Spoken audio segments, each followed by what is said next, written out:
Alhamdulillah, wassalatu wassalamu ala rasulillah. Segala puji dan puja kehadirat Allah subhanahu wa ta'ala, juga salawat dan taslim pada Nabi besar Muhammad sallallahu alaihi wa sahbihi wasallam. Kita akan melanjutkan bedah buku kita insyaAllah. Beginilah mendidik atau seharusnya mendidik anak sesuai dengan Al-Quran dan Sunnah.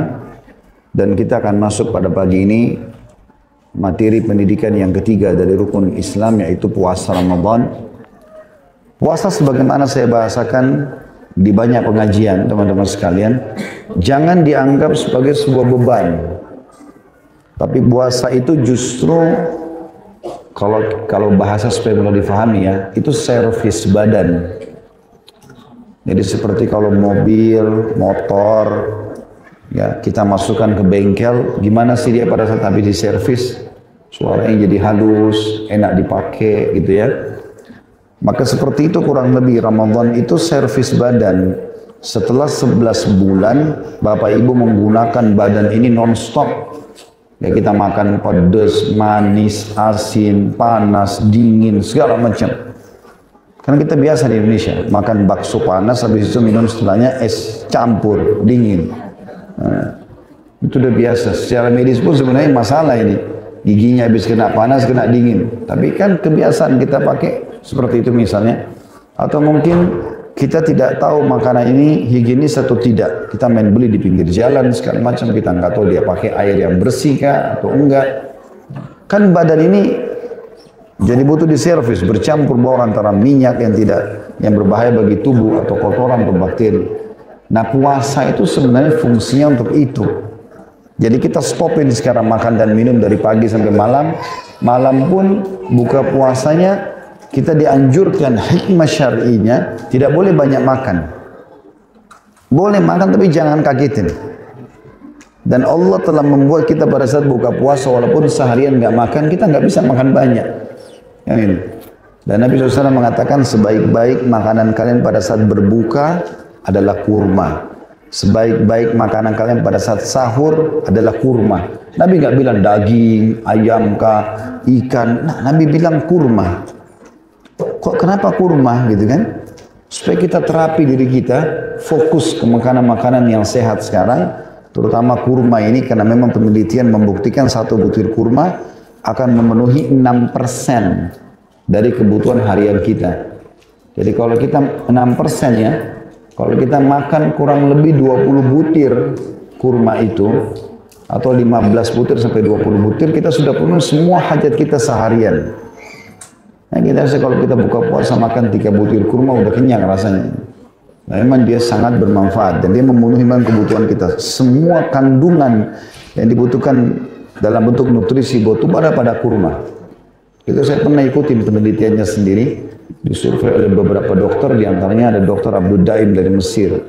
Semoga Allah jaga beliau, sering menyampaikan tentang keajaiban yang disebutkan dalam syariat, baik Al-Quran ataupun Sunnah, berhubungan dengan masalah kesehatan, karena dia dokter gitu. Jadi saya sering ikuti cuplikannya, dia jelaskan juga, dan ada surveinya, penelitiannya begini dan begitu. Dan itu sangat bermanfaat. Sehingga Ramadan itu adalah bulan servis, tanda kutip ya, untuk membuat tubuh kita lagi siap dipakai 11 bulan ke depan.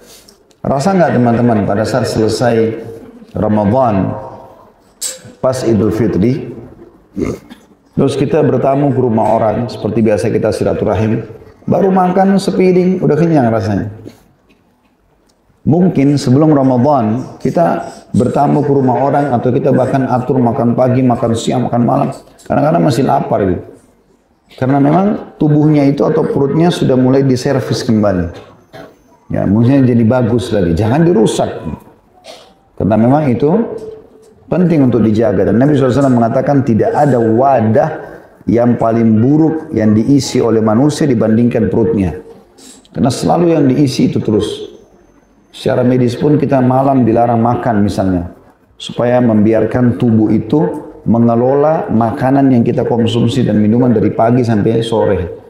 Tapi kan kita sering kali di Indonesia ini makan malam, makannya lagi nasi goreng, ya. Dibawa di atas ranjang, habis makan langsung tidur. Masalah semua pankreasnya dan segala macam ini akan jadi masalah. Subhanallah, puasa itu manfaatnya sangat besar, gitu kan? Maka semestinya kita fahami ini akan ada manfaat buat kita.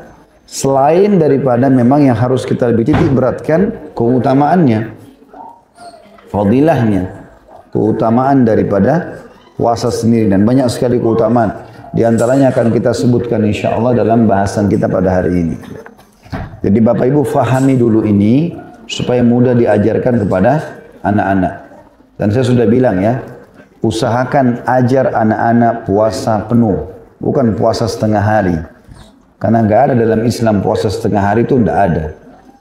Kalau dia nggak kuat Ustaz, ya biarin dia buka puasa dan sampaikan hukum syar'inya. Berarti puasamu batal ya nak, nggak apa-apa. Jadi dia faham hukum. Ini turun temurun, tidak apa-apa nak puasa setengah hari. Semua anak-anak Indonesia puasa setengah hari. Dari mana hukum syar'inya? Kan gitu. Ajarin puasa sehari. Berikan motivasi, gitu kan? Kasih sahur yang cukup, buka puasa yang cukup. Banyak anak-anak SD TK puasa sehari full bisa, gitu kan? Anak saya praktikin, masya Allah nggak ada yang bolong gitu dalam sebulan. Mana dia gembira? Kadang-kadang orang tuanya ini tanda kutip menjadi setan manusia. Jangan nak, kamu nanti tidak bisa, tidak usah. Aneh betul. Ada di antara kerabat kami begitu, anaknya masya Allah puasa terus Senin Kamis. Ibunya yang datang, nak kau nggak lapar? Nak nanti nggak apa-apa. Jadi dia yang goda. Saya sampai bilang ini kenapa ibunya yang jadi setan dia nih. Mestinya ibunya yang nasihati gitu kan. Walaupun kami sambil bercanda di lingkungan keluarga gitu, tapi saya bilang seperti itu. Ya, anak ini masya Allah biarin support dia untuk ibadah gitu. Ini malah tidak digodai. Jadi berikan. Tapi kalau dia tidak tahan, ibu, ayah saya sudah nggak tahan, makan nak nggak apa-apa. Tapi ingat ya, puasamu batal loh hari ini. Gitu. Itu kan penjelasan hukum syariah yang benar. Jadi dia tahu orang kalau makan minum batal. Jangan dia tumbuh besar faham, oh kalau sampai jam 12 siang udah boleh makan. Jadi itu terekam di bawah alam sadarnya gitu. Dari mana kita tahu sampai besar dia tidak faham seperti itu? Ya. Allah Subhanahu wa taala menyebutkan tentang masalah puasa ini dalam surah Al-Baqarah ayat 183 sampai 184. A'udzu billahi minasyaitonir rajim. Ya ayyuhalladzina amanu kutiba alaikumus siyamu kama kutiba alal ladzina min qablikum la'allakum tattaqun. أياما معدودات فمن كان منكم مريضا أو على سفر فعدة من أيام أخر وعلى الذين يطيقونه فدية طعام مسكين فمن تطوع خيرا فهو خير له وأن تصوموا خير لكم إن كنتم تعلمون. Wahai orang-orang beriman, diwajibkan atas kalian berpuasa sebagaimana diwajibkan atas orang-orang sebelum kalian agar kalian bertakwa. Artinya berpuasalah supaya kalian capai tingkat ketakwaan itu sendiri. Yaitu beberapa hari tertentu saja. Selama 12 bulan, 1 bulan saja. Maka barang siapa di antara kalian yang sakit, ini keringanan atau dalam perjalanan, lalu dia tidak berpuasa karena musafir atau sakit, maka wajib mengganti sebanyak hari-hari yang dia tidak berpuasa itu pada hari-hari yang lain, maksudnya selain Ramadan. Dan bagi mereka yang berat menjalankannya, wajib membayar fidyah. Orang sudah tua sekali, udah nggak bisa lagi puasa, atau orang kena penyakit kronis yang tidak diharapkan kesembuhannya, udah susah sekali gitu. Maka di situ dia boleh bayar dengan fidyah. Yaitu fidyah itu, maknanya fidyah yaitu memberi makan seorang miskin. Tetapi barang siapa yang dengan kerelaan hati mengerjakan kebajikan, maka itu lebih baik baginya. Maksudnya dia berusaha tetap puasa. Dan puasa kalian itu lebih baik bagi kalian jika kalian mengetahuinya. Saksi bahasan kita adalah perintah Allah, kutiba alaikumus siyam. Diwajibkan bagi kalian puasa. Jadi supaya kita mau jalankan kewajiban ini, cintai dulu, tahu dulu apa manfaatnya buat saya. Wajar itu. Saya bilang kalau Bapak Ibu mau termotivasi ibadah, cari tahu Allah kasih apa sih kalau saya kerjakan ibadah ini? Misal kita mau rajin sholat, baca janji Allah di sholat itu. Supaya kita tahu, oh saya sholat ternyata dapat ini ya. Kan kita bahas di bab sholat. Bagaimana kalau di depan rumah seseorang dan kalian ada sungai mengalir dengan deras. Kalian mandi 5 kali sehari. Ada kotoran di badannya? Kata para sahabat tidak ada ya Rasulullah. Kata Nabi SAW begitu perumpamaan 5 waktu sholat. Membersihkan dosa-dosa kalian. Oh ternyata saya dapat pembersihan dosa. Awal amal dihisab hari kiamat adalah sholat. Kalau baik maka baiklah semuanya. Beruntunglah dia. Kalau buruk maka rugilah dia. Oh ternyata dapat itu. Seterusnya. Ya. Semua ibadah begitu. Tidak ada ibadah teman-teman yang tidak ada janjinya. Allah kasih bahasa ceramahnya fadilah. Jadi cintai dulu ibadah itu. Tahu apa yang kita dapatkan. Maka kita akan termotivasi untuk mengerjakan. Begitu juga kita pada saat motivasi kepada anak-anak kita. Kita harus mendahulukan janji Allah sebelum ancaman. Karena ada juga ancaman kan. Sekarang orang puasa, kalau dia kerjakan dapat janji Allah. Kalau dia tinggalkan puasa dapat ancaman Allah kan gitu. Nah jangan mulai ancaman, jangan bilang kau kalau nggak sholat masuk neraka loh. Nah, dia sendiri belum tahu keutamaan sholat apa. Ya. Kau kalau tidak puasa nanti jadi keluar dari Islam, nanti begini dan begitu. Nah dia belum tahu keutamaan puasa apa. Dahulukan itu. Kita pun sendiri kalau memotivasi diri kita sering membaca keutamaan walaupun berulang-ulang. Di antara keutamaan puasa disebutkan dalam sebuah hadis Bukhari di jilid 4 halaman 222 dan Muslim nomor 760 yang berbunyi dari Abu Hurairah radhiyallahu anhu dari Nabi sallallahu alaihi wasallam beliau bersabda, "Man shama Ramadhana imanan wa ihtisaba ghufira lahu ma taqaddama min dzambi." Barang siapa yang berpuasa karena iman, yakin itu perintah Allah, dan ihtisab, mengharapkan ridho dan pahala dari Allah, mengejar target pahalanya itu, niscaya akan diampuni dosa-dosanya yang telah lalu. Berarti kita dapat pembersihan dosa dengan puasa. Selain tadi adanya kesehatan ya. Juga dalam hadis yang lain, hadis riwayat Bukhari juga jilid 4 halaman 97, Muslim nomor 1079, Abu Hurairah radhiyallahu anhu berkata, Rasulullah SAW bersabda, "Idza ja'a Ramadhanu futihat abwabul jannah wa ghulliqat abwabun nari wa suffidatis syayatin." Bila datang bulan Ramadhan, dibukalah pintu-pintu surga, ditutuplah pintu-pintu neraka, dan setan-setan dibelenggu. Makna pintu-pintu surga dibuka adalah dibuka pendaftarannya. Karena kan kita belum bisa masuk sekarang ke surga. Jadi maksud dibuka adalah dibuka, ayo, siapa yang masuk surga, ayo daftar sekarang nih. Mirip kalau diiklanin kita lewat di sebuah kampus mau kuliah di sana, ada pelang besar, spanduk, pendaftaran, tanggal sekian sampai tanggal sekian. Nah ini khusus Ramadan, 1 Ramadan sampai akhir Ramadan, iklan resmi dari Allah. Siapa yang mau masuk surga, ayo ikuti programnya, puasa, sholat, dan seterusnya. Dan juga ditutup semua pintu neraka, bisa bermakna kata sebagian ulama adalah dihapus nama-nama orang dari api neraka. Karena ada hadis lain yang berbunyi, sesungguhnya di bulan Ramadan Allah menghapus nama-nama hamba dari api neraka. Artinya Bapak Ibu kalau berhasil dapat itu, tiket itu, tidak akan masuk neraka selamanya. Di Ramadan itu. Dan Nabi SAW mengatakan, dan itu terjadi setiap malam di malam-malam Ramadan.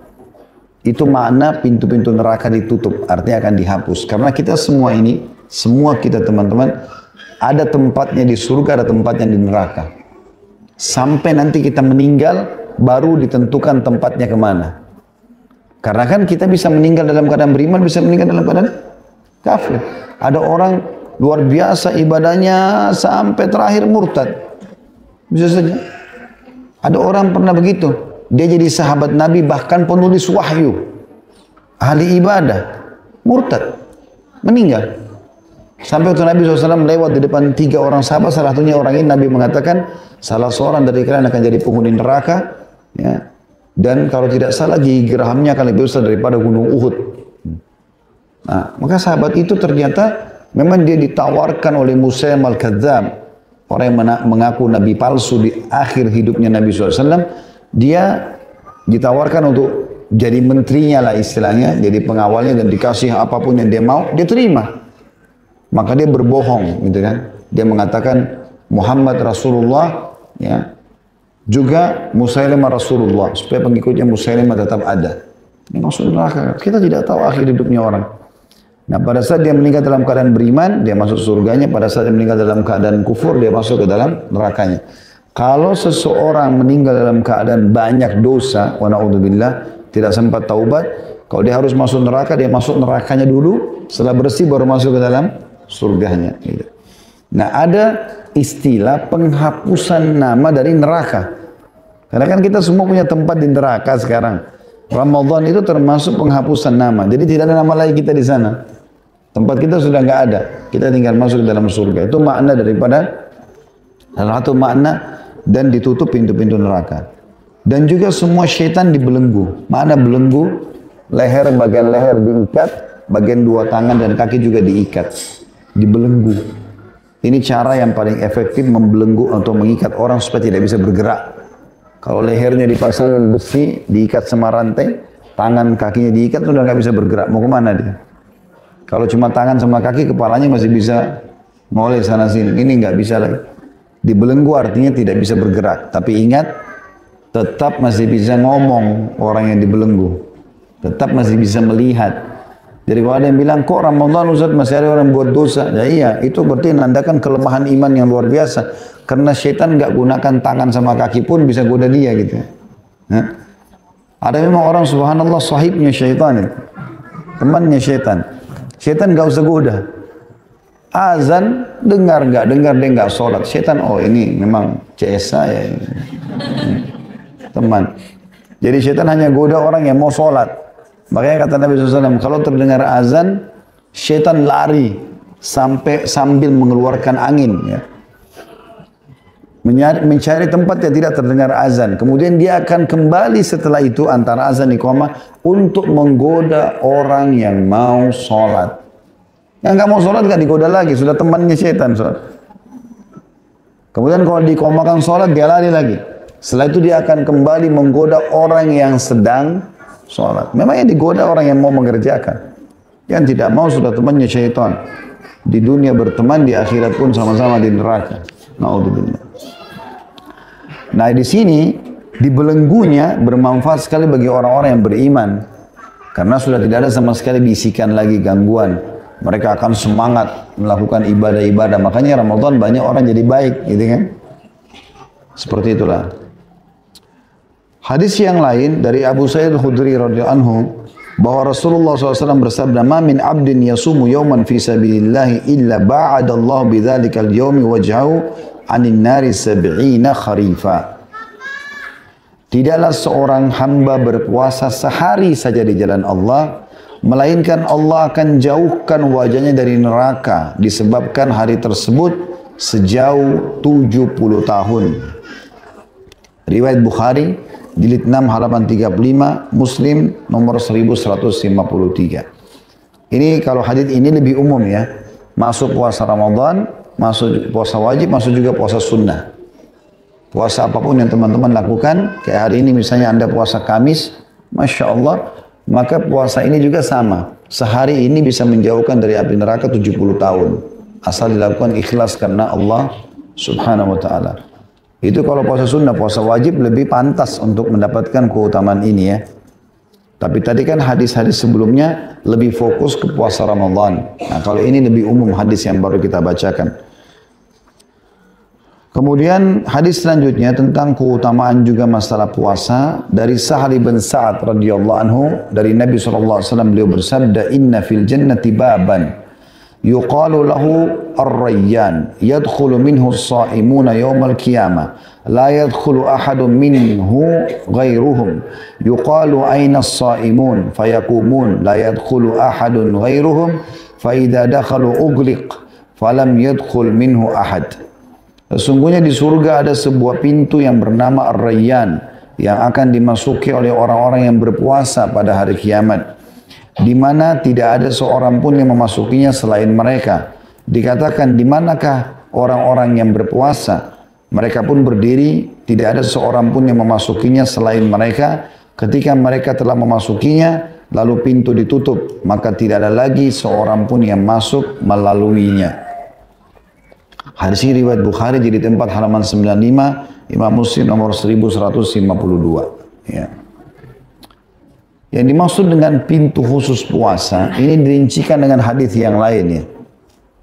Jadi pernah Nabi SAW mengatakan, setiap amal itu ada pintunya. Sholat ada pintunya, namanya pintu sholat, ada pintu jihad, ada pintu sedekah, ada pintu puasa. Dan puasa disebutkan namanya pintu Ar-Rayyan. Jadi hampir semua ibadah ini memang punya pintu-pintu gerbang. Di dalamnya itu ada kem-kem istana. Ada semacam komplek-komplek perumahan gitu kan, komplek istana. Nah, Abu Bakar sempat tanya, ya Rasulullah, apakah ada orang yang dipanggil dari semua pintu itu? Kata Nabi SAW, iya, dan aku berharap kau termasuk. Artinya kalau Bapak Ibu rutin jaga sholatnya, nggak pernah ada bolongnya, rutin puasa, utangnya pun kalau ada utang dibayar, rutin zakatnya, rutin jihadnya, maka kita punya istana di situ yang kita bisa setiap saat datang. Ya. Jadi di surga itu kita bisa punya banyak sekali istana. Ya. Tergantung juga dengan amal-amal apa yang kita kerjakan. Itu yang dimaksud di sini. Ya.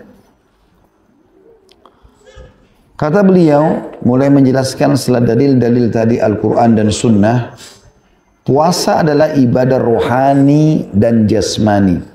Secara rohani, kita mendekatkan diri kepada Allah Subhanahu Wa Taala. Karena ini ibadah Allah perintahkan. Tadi Al-Baqarah menjelaskan masalah itu. Ya, juga hadis Nabi SAW.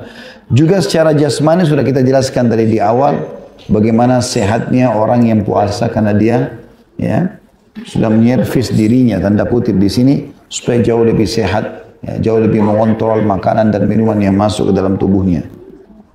Dengan berpuasa, seseorang atau seorang anak belajar berbuat ikhlas yang hakiki karena Allah Ta'ala dan merasa diawasi olehnya, oleh Allah di saat tersembunyi. Jadi ini poin perlu digarisbawahi, saya pernah berbagi itu, setiap kali Bapak Ibu didik anaknya, selalu bilang, Allah yang suruh, Allah yang larang. Jangan bilang, ayah marah ya, ibu marah ya kalau kau tidak puasa. Itu bukan pendidikan. Jadi kalau kita tidak ada, dia nggak lakukan. Ya. Tapi kalau kita bilang Allah, dan anak-anak itu masih dalam keadaan fitrah, dia udah langsung paham, connect sebenarnya. Connect itu. Ya. Saya bahasakan itu ke anak-anak saya berulang kali, saya dengar sendiri. Allah perdengarkan melalui lisan mereka, mereka mengatakan, ya Allah larang loh, Allah marah loh, nanti Allah nggak kasih, nanti begini dan begitu. Maka saya pernah ajarin sekali aja masalah sedekah, berbagi nak, ya, karena nanti Allah akan ganti, orang yang sedekah itu dia akan diganti rezekinya oleh Allah. Itu saya dengar sendiri, adik kakak anak saya membicarakan masalah itu. Nggak boleh pelit loh, nanti Allah ganti sedekah, walaupun dia minta adiknya punya.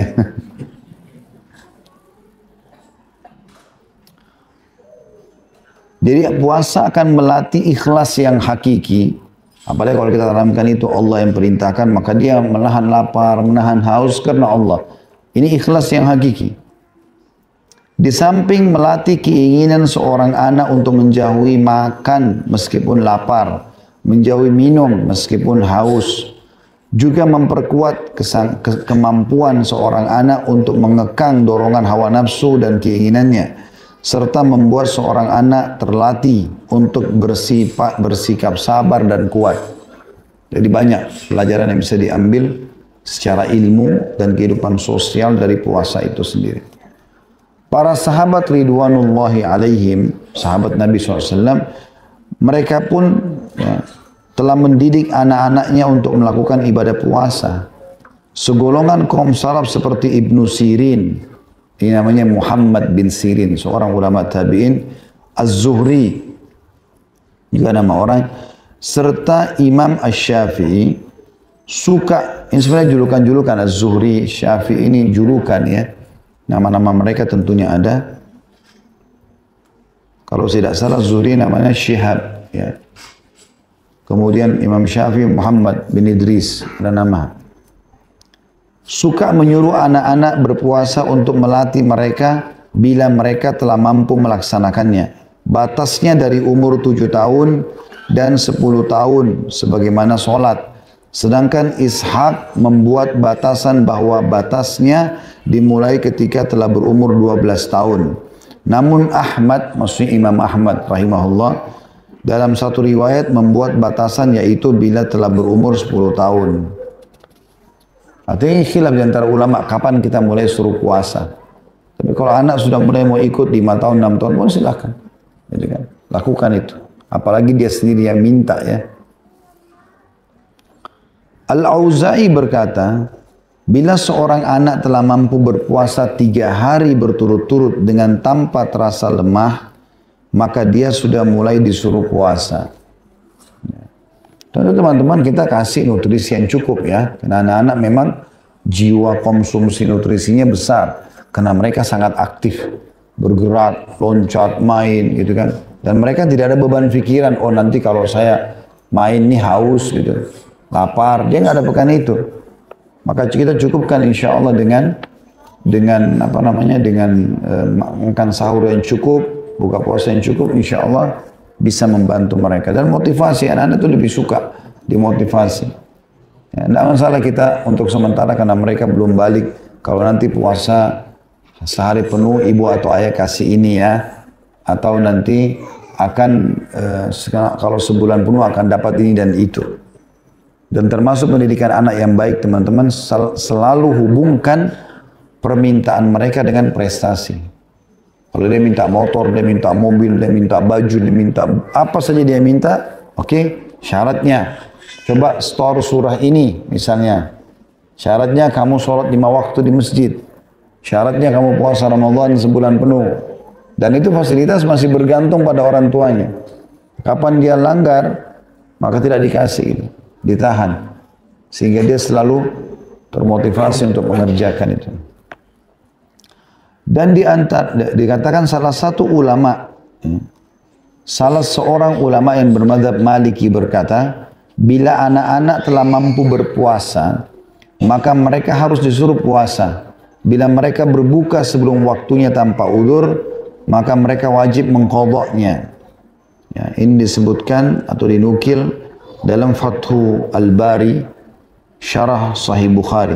Ya, maksudnya Fathul Bari nama buku yang mensyarah menjelaskan lebih jauh tentang kitab Sahih Bukhari. Dan di antara perhatian, jadi maksudnya dalam mazhab Malikiyah, sebagian ulama yang mengatakan kalau anak itu sudah mulai mampu puasa kayak misalnya 10 tahun misalnya umurnya.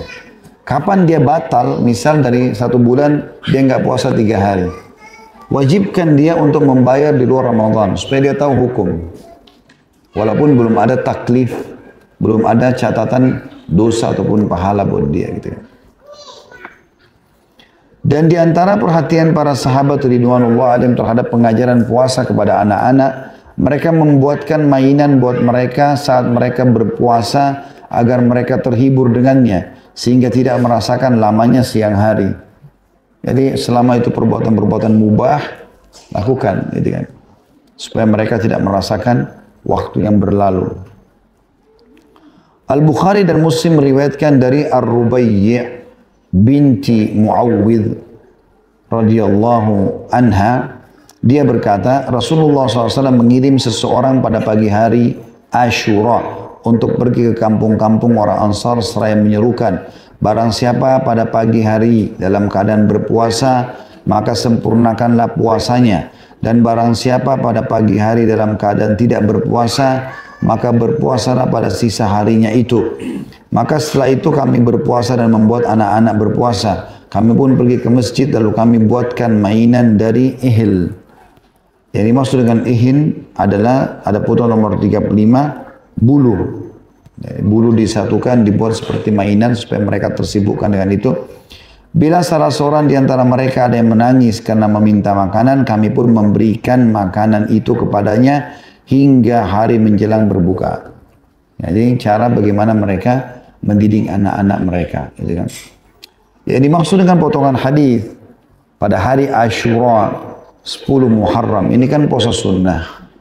Waktu awal diperintahkan umat Islam untuk puasa, Nabi alaihissalatu wassalam menggunakan sebuah cara.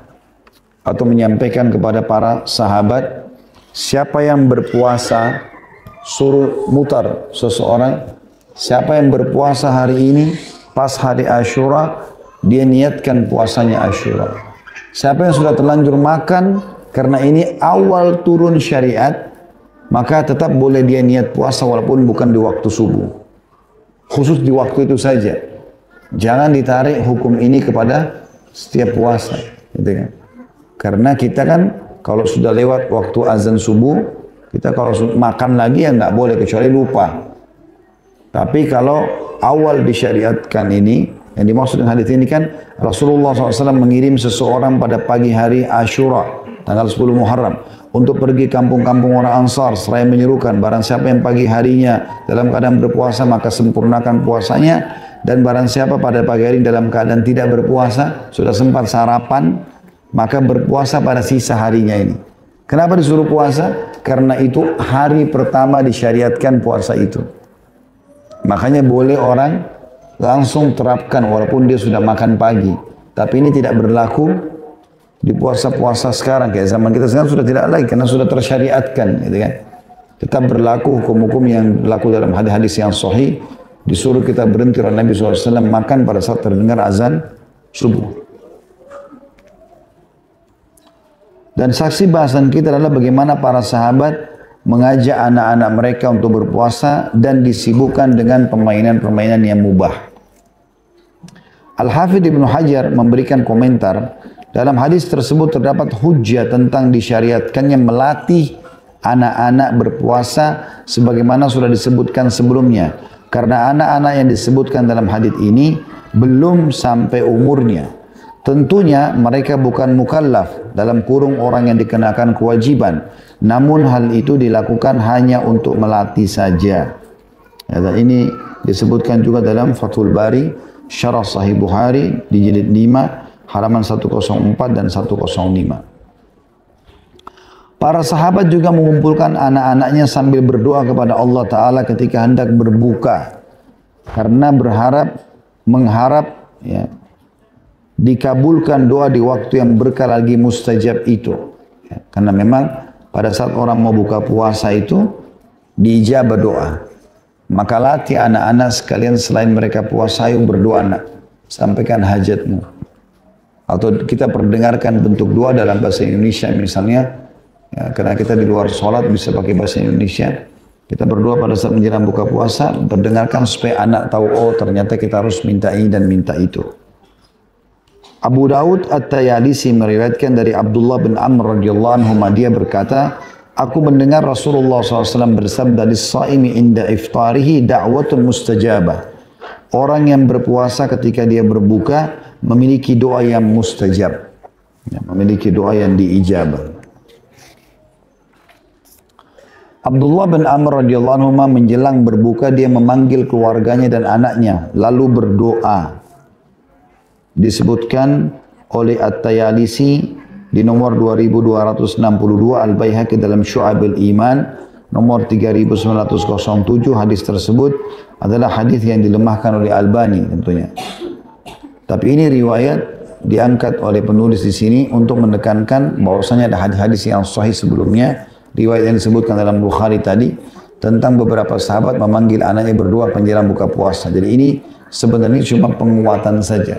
Sebab Sahih Bukhari sudah menjelaskan bolehnya mengajak anak-anak berbuka puasa atau berdoa pada saat buka puasa malam. Al-Kasani berkata dalam kitab Al-Bada'i, tidak mengapa anak kecil yang berakal melakukan i'tikaf di 10 hari terakhir Ramadan karena umur balik tidak menjadi syarat sahnya i'tikaf. Ya. Artinya mulai dilatih. Orang tuanya kalau pergi masjid akhir Ramadan, ya dia juga pergi, anaknya diajak, biasakan. Ya, seperti juga saya pernah bilang di majlis ta'lim ilmu seperti ini juga ajak anak-anak. Ya, Masya Allah ikhwan dan akhwat yang mengajak ini sangat baik. Apalagi kalau sebelum masuk ta'lim berikan instruksi-instruksi. Kita mau ta'lim ya nak, nanti belajar ilmu agama, dengarkan, jangan sampai mengganggu orang, ambil ilmunya, ikhlaskan niat. Saya gitu kalau anak-anak saya ajak ke masjid. Jadi sementara ke masjid lagi naik motor saya bilang gitu. Kita mau ke masjid rumahnya Allah, jangan ribut. Kita mau sholat, konsentrasi, jangan terpengaruh gitu kan. Walaupun kadang-kadang masih terpengaruh sama teman-temannya gitu. Ya. Kalau ada anak-anak di belakang lari-lari, dia korek-korekkan adik kakak gitu. Lagi nunjuk-nunjuk ke belakang, mau bermain juga gitu kan. Tapi karena mereka sudah kita ingatkan, alhamdulillah mereka bisa menjaga itu. Kata beliau, oleh karena itu sah seorang anak kecil yang sudah berakal melakukan i'tikaf karena hal tersebut termasuk dalam ibadah dasar. Sebagaimana sah juga dia melakukan puasa sunnah. Dinukil dari kitab Al-Bada'i, yang kitabnya Al-Kasani tadi di jilid 2 halaman 442. Membiasakan anak untuk berpuasa meski bertahap mengandung faedah yang banyak. Karena orang yang masih masa mudanya, maka dia akan tumbuh dengan orang yang terbiasa mungkin ya, dengan sesuatu di masa mudanya, dia akan tumbuh dengan kebiasaan itu. Oleh karena itu kami menyaksikan banyak orang yang tidak sanggup berpuasa. Ketika kami tanyakan perihal mereka, mereka menjawab, kami tidak dibiasakan untuk berpuasa. Karenanya puasa memberatkan kami. Meskipun puasa itu sebenarnya wajib atas mereka, bahkan termasuk rukun Islam. Ketidakmampuan mereka untuk berpuasa karena hasil pendidikan yang buruk. Tanda kutip, kepada Allah kita memohon pertolongan. Jadi sama semua ya. Sedekah, kalau kita tidak biasakan, sholat kita tidak biasakan, hadir majelis ilmu kita tidak biasakan, anak-anak nanti tidak suka. Kita biasakan itu, supaya mereka ikut. Ya. Mengajarkan anak berpuasa juga sebagai penjaga dari pemikiran-pemikiran buruk dan penjaga agar tidak terjatuh ke dalam lembah kehinaan dan kenistaan. Dengan puasa, seseorang mampu menjaga dirinya dan mendekatkan dirinya kepada Allah Ta'ala. Rasulullah SAW bersabda, Ya ma'asyara syabab, man istata' minkumul ba'a falyatazawwaj, fa'inu agaddu lil basari wa ahsanu lil farj, wa man lam yastati' fa'alihi bis-sawm, fa'innahu lahu wija'. Wahai sekalian para pemuda, barang siapa di antara kalian mampu menikah, maka menikahlah. Karena demikian itu lebih menundukkan pandangan dan lebih menjaga kemaluan. Barang siapa tidak mampu menikah, maka hendaknya berpuasa. Sebab hal itu bisa menjaga ya, penekan atau menjadi penekan hawa nafsunya. Di sini kita lihat bagaimana puasa menjadi salah satu sarana yang paling efektif untuk menekan hawa nafsu. Ya, sehingga pada saat bergejolak untuk melakukan perbuatan haram, puasa lah yang akan meredam itu. Karena umumnya kan hawa nafsu datang juga dari makanan dan minuman yang berlebihan. Baik, begitu saja. Insya Allah Kamis depan kita lanjutkan lagi dengan materi kita yang lain. Dan lanjutannya masalah haji insya Allah. Subhanakallahumma bihamdika. Asyhadu an la ilaha illa anta astaghfiruka wa atubu ilaik. Assalamualaikum warahmatullahi wabarakatuh.